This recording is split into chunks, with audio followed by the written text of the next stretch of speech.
I never noticed we had robots here. Does it work? How do you turn it on? Salvador, before you continue, what's your time? Okay. Okay. What comes to mind when you hear the word robot? Perhaps you watched the movie in which a little robot named R2D2, or you watched RoboCop, or you watched Bicentennial Man, or my favorite, Johnny Number 5.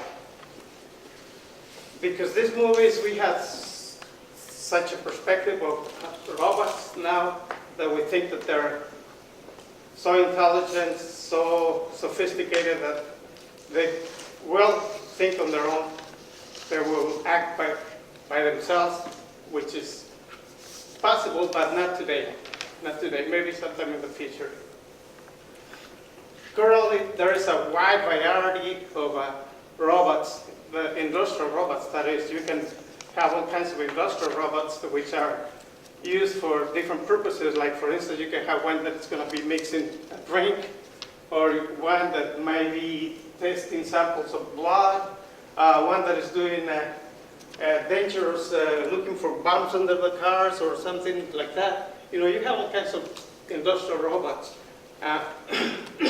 Sorry. A little while ago, back in 2004, my company, Doncasters, decided to integrate robots that do manual labor for the company. So in 2004, I became the new robot department lead. So I had a whole bunch of people. We took some classes. We went to classes and more classes to learn how these machines work. And then in about a month or so, there were 4 boxes with 4 brand new shiny robots that came in. And then they were installed, and then about a month later, they were ready to test run, and I was in charge of it. They had some people to work with, and they had, I had the less experienced people, because they did not want to spare people that were highly experienced. So my job was to implement those robots in the welding and cutting. So when my co-workers found out that I was going to have robots cutting and welding, and the people were doing cutting and welding, they thought they were going to be laid off. The robots were going to take over the jobs. I mean, that's impossible. The robots can't do it, right?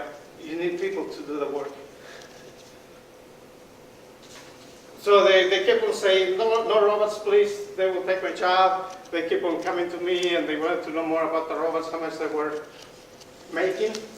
Robots don't get paid. They wanted to know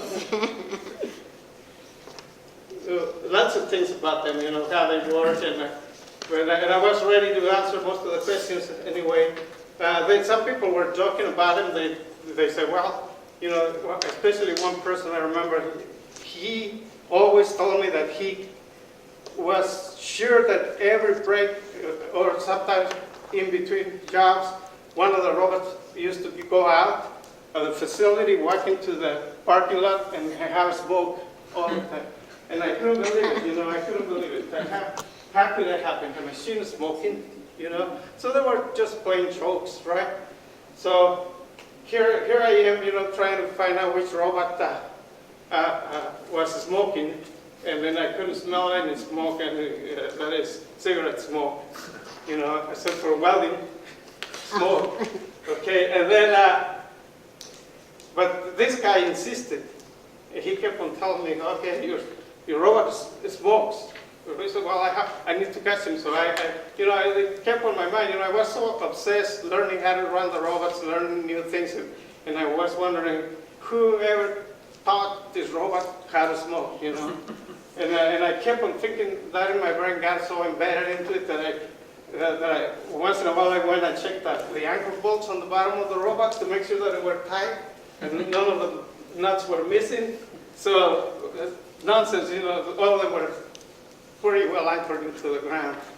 So the next thing that happened to me is that my lovely wife, I was so involved with the robots, I was talking robots all the time. She kept on asking me about, well, there were female robots in there. I mean, so obviously, you know, they're genderless, you know. All right, so that was something, okay. Well, after we were successfully cutting and doing some sample testing, you know, we were really successful cutting. I was more into the welding part. The cutting was easy, so I handed over to other people. And then at that time, I was doing a test piece for welding. I had my welding hood on, and I was inside the cell, and it was watching the puddle melted, making sure that it was done the right way. So I suddenly heard one of my coworkers saying, Don Chava, your robot is smoking, your robot is smoking. See, I finally want to catch this guy, and I want to catch this machine right now. And they said, well, nonsense, that's nonsense. Robots don't smoke. And he came over again. Don Chava, the robot is smoking. It is, get out of the cell. Come on, right now, get out of the cell. I said, okay, I want to take off my welding suit. And I see him coming over with a fire extinguisher pointing at me, and I'm inside the cell. And I saw one of the power leads on the robot was smoking. It was burning up because I hadn't thrown on the coolant to the machine. So robots are not so smart, they can't take your jobs. They won't ever take over the world either. You know, they need people to do that, to manipulate the machines to do something for us. That is my speech for tonight, Madam Toastmaster.